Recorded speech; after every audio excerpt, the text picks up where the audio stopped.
Welcome back to... Well, I kind of want to move the camera a little bit when I say this, but... Welcome back. So, to Spellforce. And we are going to enter the fortress of one of those rebellion dudes. Isma something something. Let's do that, and hopefully we don't die. Would you like to travel to Fortress Bastel, Boreal Caverns? Yes. Elmund Bastel, Duke of House Bastel, was always said to be an eccentric, an artifact collector with an interest in shaper culture. He was patron of many excavations in Iskander, the last one performed right below his own castle. With his lands left deserted, the caverns below the fortress are as enigmatic as they are dangerous. Isamo Tahar could not have picked a better hiding spot. Whoa. Oh, that's cool.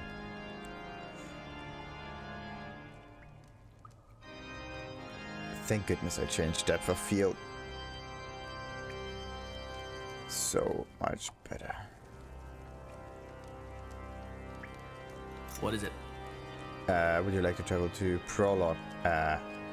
No. Why? Like, look at this. The whole thing's supposed to be one clickable object. Let's not do that.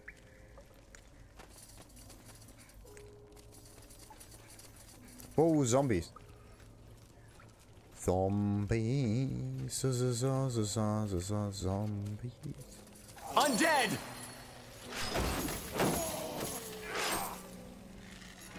So, when will I actually be able to...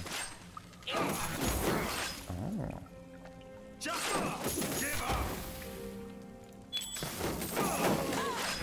Ooh, it does have a cooldown.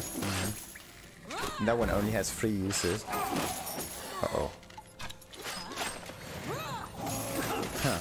Healing aura, that's also white magic, should just have an AoE damage effect when it comes to undead.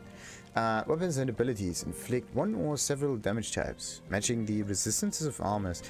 In battle, you can preview your enemy's resistance and weaknesses by hovering over the enemy with the mouse and pressing Alt. This will activate the click and fight system. This slows down time, reveals strength and weaknesses, and allows you to cast abilities. To find out more about what damage types there are and how they affect gameplay, look up the entry resistance system in the Glossary. Yeah, I actually went through the resistance system a little bit. What do we have here? Undead. Undead is a general term for any deceased creature that has been brought back to life through magical means, whether purposefully or by accident. Ever since the emergence of the Bloodburn, sightings of the undead have become more common. While most people fear the undead, others have a morbid fascination with them. Priests of Nor believe the undead are agents of their guardian, whereas scholars and alchemists study the undead in hope of finding the key to eternal life. And this one is just a melee fighter. Perfect. Game mechanics, resistance system. It tells you stuff about it. Resistance, resistance, yada yada yada.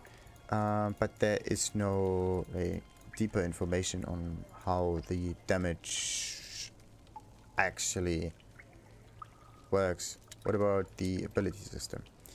There are abilities, auras, self-taught. Oh, come on, you have to... You have to scroll down in order to find all of the stuff that there is. Abilities can be learned by spending ability points in a skill tree. They are of paramount importance in battle, so make sure to choose your abilities wisely. Every hero has several action groups with 3 ability slots each, which can be cycled through via hotkeys or buttons. These slots can be filled with abilities. Each ability has several properties that are described in the ability tooltip. Simply hover over the respective icon. There are auras. An aura ability becomes active once it is dragged into an ability slot of the hero. It stays active until the action group of the respective hero is changed or the ability is removed from the slot. Self-targeted abilities are only affect the casting hero himself and require no manual target selection. Self-target area of effect ability are the same, except that they affect the stuff around it. The ability single target there. The ability affects a single target once selected from the ability slot. The click and fight action wheel or by hotkey, and you select the target you'd like to cast the ability on. Then there is area of effect. Same as the self target, but in this case it needs to be targeted onto something. All enemies or allies within the selected area will be affected, so like a heal. The perk is a passive ability that becomes active once unlocked via spending an ability point. It doesn't need to be assigned to an active ability slot in order to take effect. Then we have scaling attribute. Some abilities have scaling attribute. This means that the ability's effectiveness scales with the associated attribute, meaning it gets better. Cast time. The cast time of an ability tells how long it takes for the ability to trigger once it has been selected from the ability slot.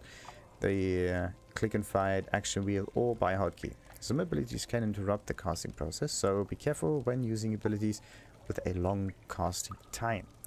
The effect duration, similar to casting time somewhat.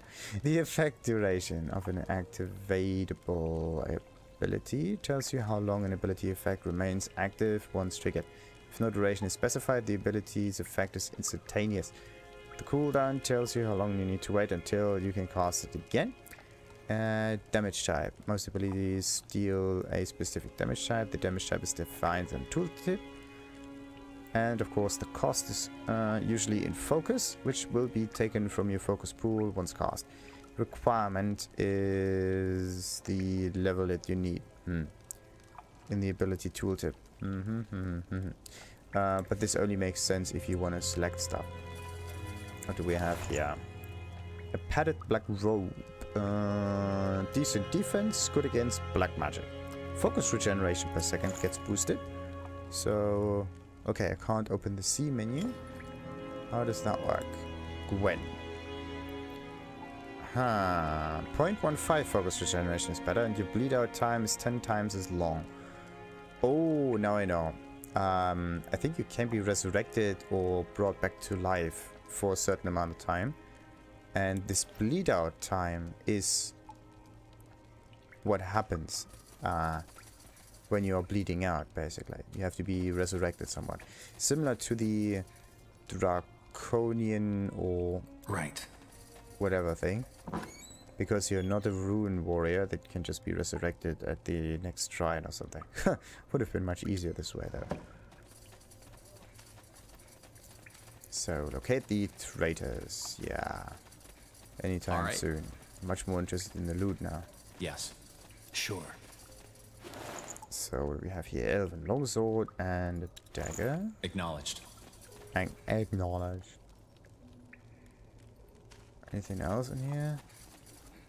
You really have to look in every nook and cranial to figure things out. Blazes, did you hear that? Must be the troubles you mentioned, Carpal. Whatever it is, it plays into our hands. They won't hear us coming.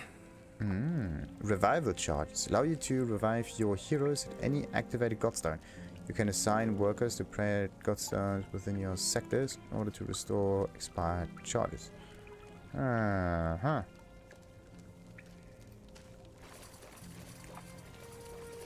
Now we do have some charges. Perfect. More of them. Tiara's breath. What is the... What is this? It's undead. Obviously. Okay, the bleed damage is minimal.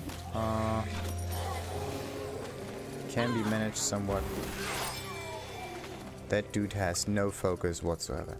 Hey, we can access it quicker. Undead archer. Yeah, they're like undead, but archers. Fine. Okay, wait a minute. This is north. And I came in here through that side over there. I have to go to the golden exclamation mark, so let's go south first. With all of that loot. I have to say, a nice high detailed imagery and everything looks nice, but it makes it really difficult to discern interactable items from other stuff.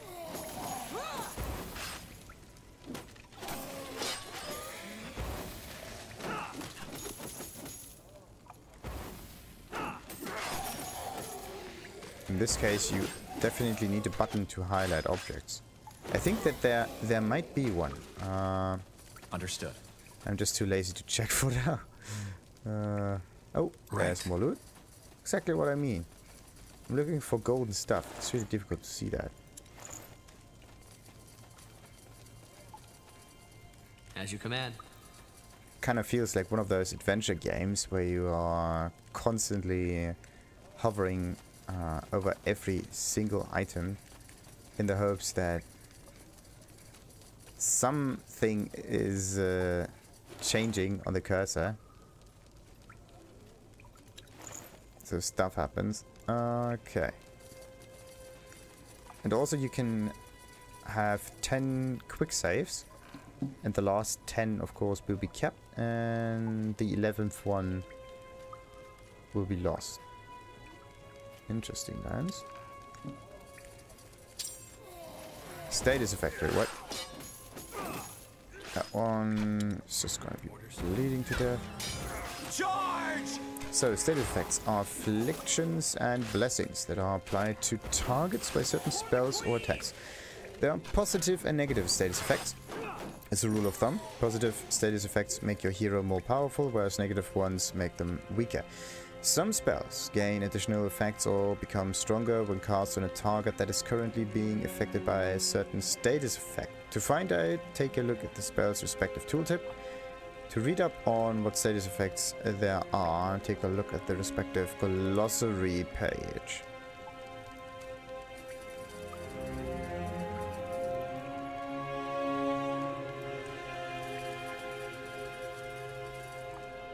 Frozen's probably one of the spells that you can shatter or something. Oh, come on. You could hide an object right here. Uh-oh. Swirl. What is this thing? The Flaming Dead.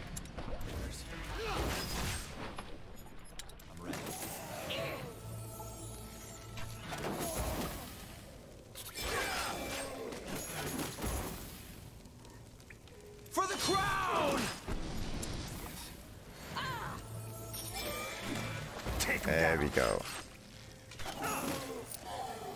Any others? Not yet. So we have undead. Shouldn't there be a flaming undead dude?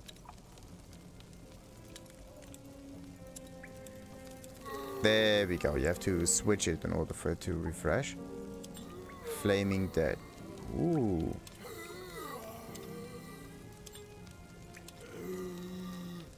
Nice. Human units. Mentalists. There was a there was one mentalist, a dude with an aura. Mentalists belong to the Creators Guild in Everlight. Like others from their guild, they dedicate themselves to the preservation of knowledge and science, while other mages focus on mastery of the natural elements or alchemical studies. Mentalists study the power of the mind. By undertaking mental training as rigorous as any physical training for a soldier, Mentalists are able to tap into other minds and practice telekinesis in battle. They use this ability to conjure powerful blasts of energy that can stun many enemies. Need scouting? And human scouts roam the vast lands of Northander on horseback, searching for signs of impeding attack or couriering message from one city to another. As the ground they must cover between the different lands is so vast, scouts rely on a relay system to accomplish their task.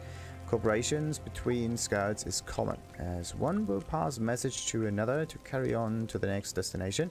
As they are frequently on the road and away from their families and other military units, scouts have a particularly strong bond amongst themselves and will seek out each other's company even when home. Acknowledged. I'll take a look.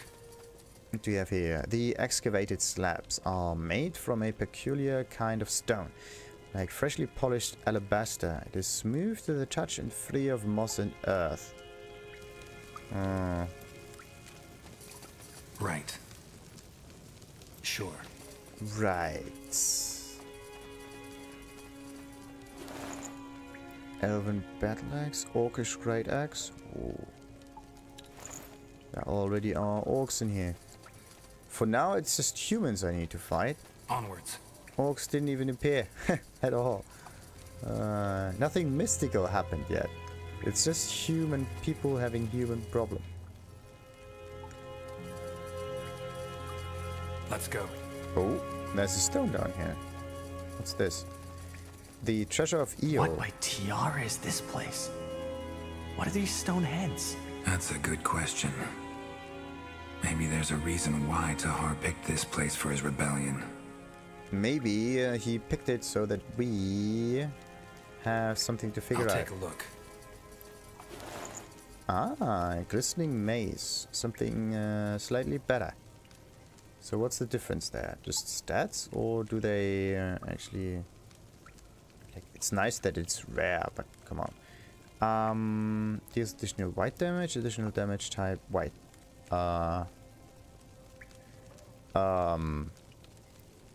Okay, that description is kind of useless. At least 50% of it is useless, depending on which sentence you like best. Additional damage type white. Deals additional white damage. So that can also be seen in the damage type itself.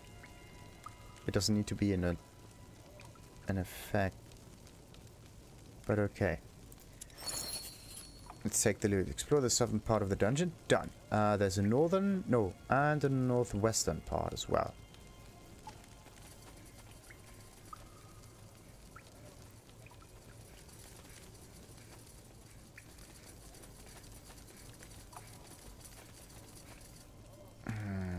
Can you actually see loot in here? What do we have here? Show resources.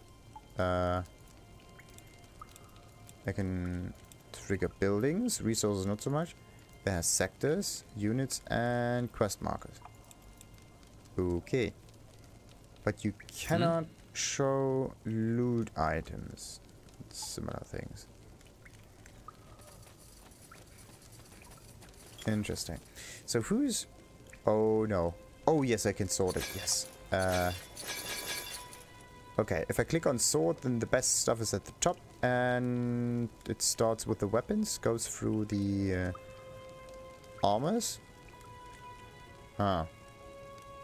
Weapons and shields, followed by body armor and different types like helmets and stuff.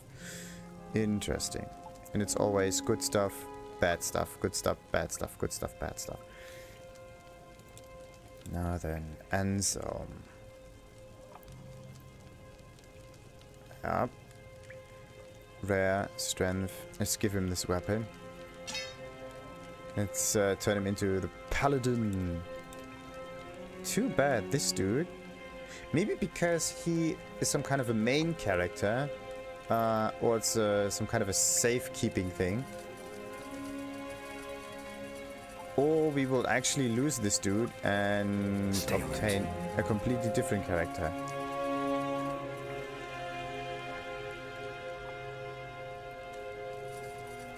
Kinda weird.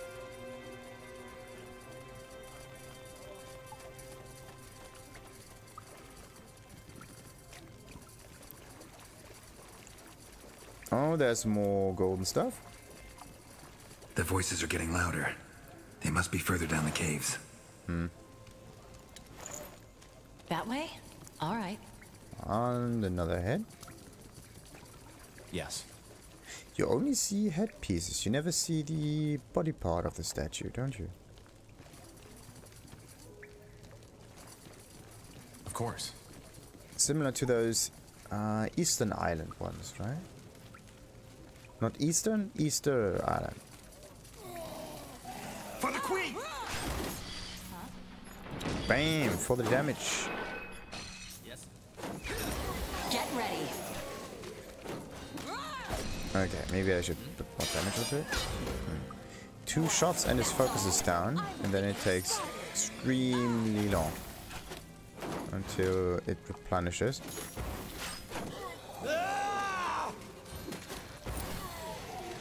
Hey, we got gold. So,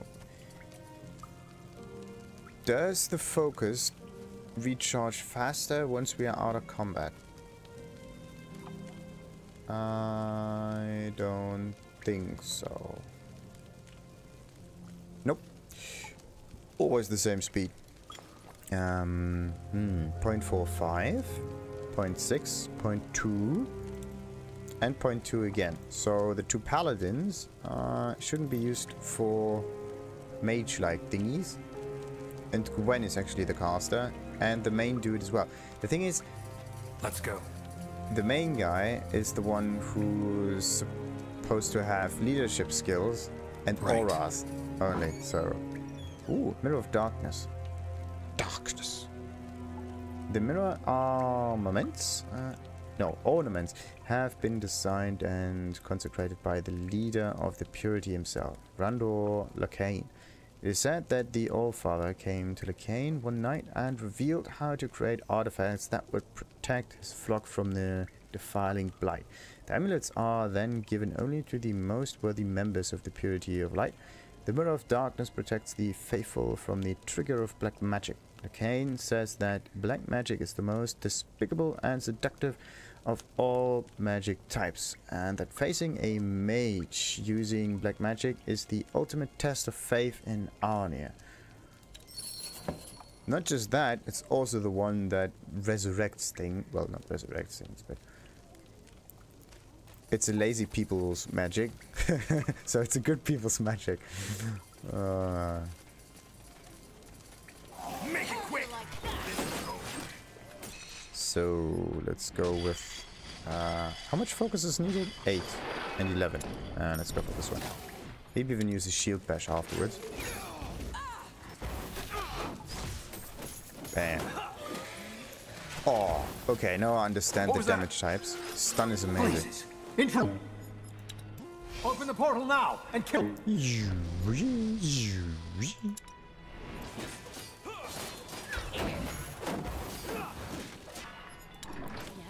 So, now I used one ability and she's already recharging pretty quickly. The idea is to have a sustainable casting all the time, meaning we use as much focus as regenerates in the amount of time for the skill's cooldown to be completed.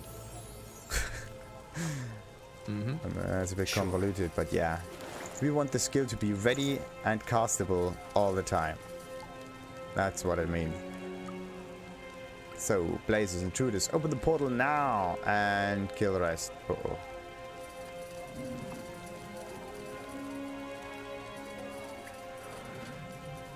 What? This thing gets invisible? That's cheating.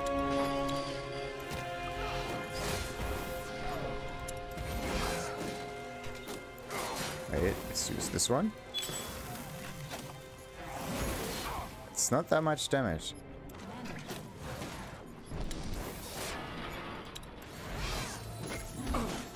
We're pretty much good. As long as the stun's ready.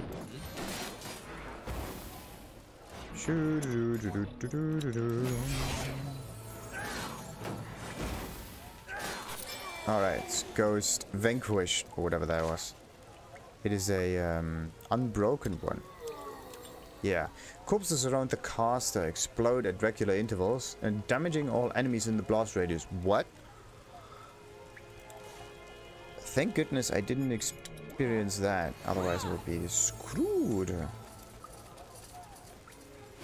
So, what do we have here? More Hellbots and Tulgrim's Greatex. Rusty old Greatex that looks like it is a recreation of the weapon that used to belong to one of the legendary Broad Shield brothers. Fortunately, time is not kind to steal, and even the greatest of weaponry loses its properties. I think I know this name. Sounds like a dwarf to me, but Tulgrim. Alright.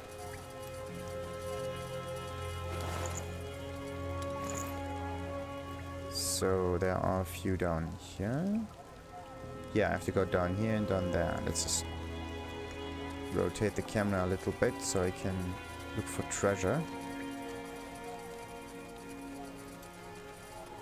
Ah, there's more. But wait, there's more. I'll take a look. More treasure of EO. Ah, glistening stuff of ambient magic. It's rare. It's 10 damage and it looks magical. Yeah. Deals wide damage in a small area of effect. Ooh. Nice one. And who's gonna carry that stuff? Probably her. No, she's not. Ooh. That's not good. What about Anselm? He does not have the right points for it. Not yet, not ever.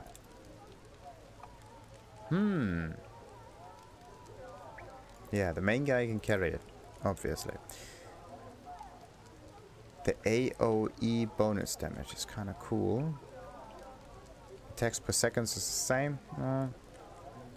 The damage is just slightly lower, but yeah, AoE is much better all the time. So let's take this one. Hope that it becomes somewhat useful, because it might even deal more damage against the undead. Well, not might. Right away. Fine. Probably will. Charge! Ooh, that's nice. That one gets a Deadeye shot. That one gets a whirlwind. You. Oh, this will be fun. Charge! Ah, holy stuffs are amazing. There's no projectile that needs to fly around. As you command. Treasure. Okay, you really have to be extremely paranoid when it comes to searching for stuff.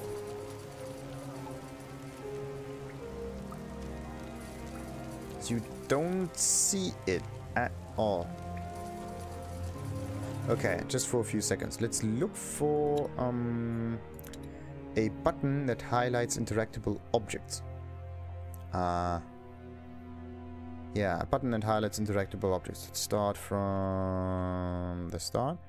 Open pause menu, select, move forward, rotate, quick select, zoom, select first hero, nope. Cycle through, kill selected units, what? No. Party members, spellbook, glossary, campaign progress, map overview, log sector, and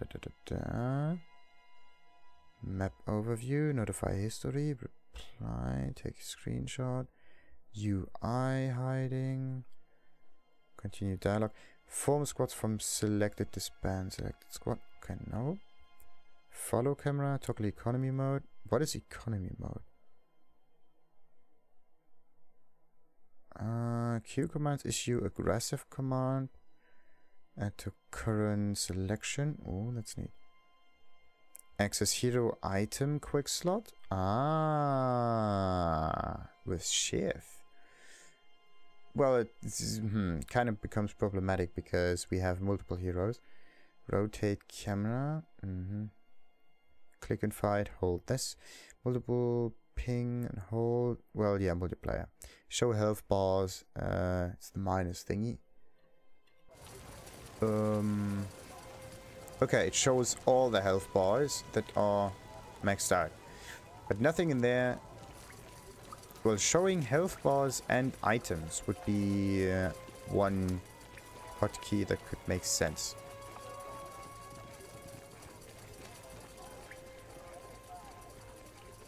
I think I just have to be extremely paranoid with looking around things and stuff. Acknowledged. Acknowledged.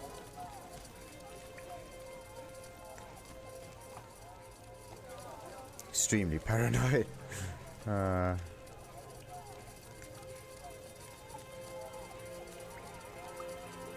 shit. Oh. What the heck is that? Doesn't matter. Just kill it. Another gatekeeper. Powerful foes require cunning tactics. Knock down Isamo's Firegolem by using Anselm's shield bash. Then follow up on your attack with the Frost Blast ability of the Talisman of Cryomancy. Why do we need to follow up with the Cryomancer thing for it? What's this? Immune to silenced? Blazing heat. Shouldn't I get rid of the heat first? Alright. Shield bash. Boom. That was quick. How do I do this quicker? I mean, I can use shift with it. In the end, you have to brute force it.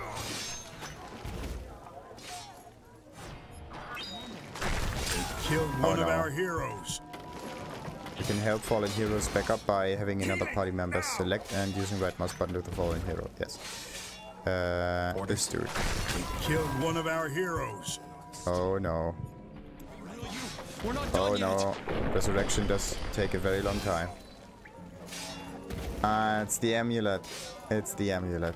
Help me, somebody! Killed one of our heroes. Inside, now. Wow. Just absolutely wow.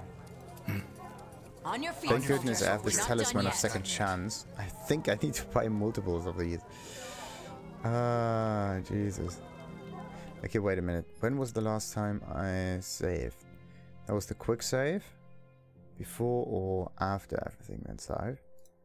That's the quick save before. Let's load from here. Try this again. Maybe that works.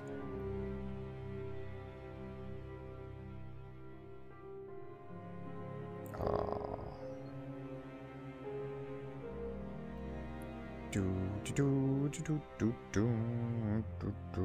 Elmond Vastal. Uh-oh. Shield bash. This one. And this one as well.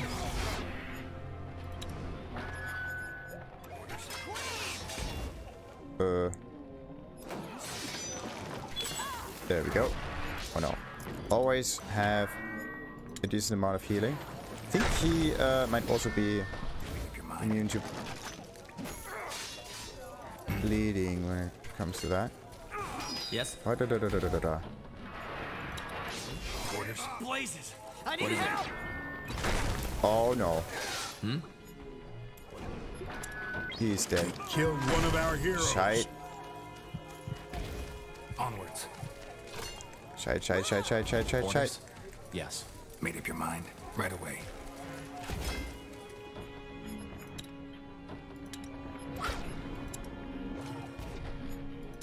Orders. Oh no. Not the healer, not the healer. Come on, don't die. Yes. Ow! Inside, now. Whew. Okay. Time to resurrect this dude. Soldier. We're not. Unbelievable. Okay. There's a problem here. There's certain automatic behavior of the units, which makes them go all over the place all the time. It's a bit of a problem. Because what I want is, I want them to go to the side and not attack, because they're just going back into the golem and then they die. The reason why I actually loaded up was because I don't want to sacrifice one of those second chance charges just because of a little mess up, let's say. Yeah, just because of that. I think what I have to do on top of that is I have to equip better items so that Anselm doesn't die on me again. Just in case. So yeah, Anselm is my tank, so I want him to not die again. The shield has the same ability, yeah, the same attributes as the one before. Damage wise, I don't think that we would improve much. It's just the armor. The one that he wears right now is much better. Oh yeah, helmets, sure. Immunity versus critical hits and interrupts, side range reduced by 50%. Plus 50% HP might be good. Mirror of Darkness. It's really good against darkness, sure. Okay, what's the difference here? We get this one, 25, 25, and this 20. Side range versus critical hits and interrupts. Let's give him a nice helmet. Now he looks good. Mirror of Darkness. Also, we don't want him to die because of that stuff. What about this one? Okay, not as good. Bertrand. What do I want to do with this guy? I don't want to change his side. When it comes to... I think you cannot equip a shield because, yeah, both slots are used by the weapon. Seems very low texture for some reason. Yeah, it's a really strange bow. Anything else has high texture except for this one. That looks weird. Yeah, let's also give him maybe a slightly better bow. I mean, I will probably find better stuff. But let's give him that. So, what about the armor? That's a white robe that does nothing. Other than look nice. Then this guy can take... Yeah. What can he get? Jewelry. And maybe a helmet.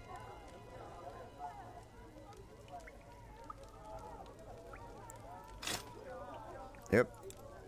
And this one will stay as a mage. The padded one has the same effect as before. That one is not as good as the robe that we wear right now. What else we got? No jewelry, no anything. Yep, we're pretty much good to go now. Okay. I should have done that before, so... Every time I get into contact with supposedly a very, very difficult to defeat enemy, look at your items. Get the best stuff.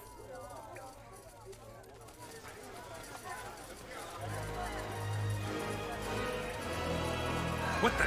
Stop him!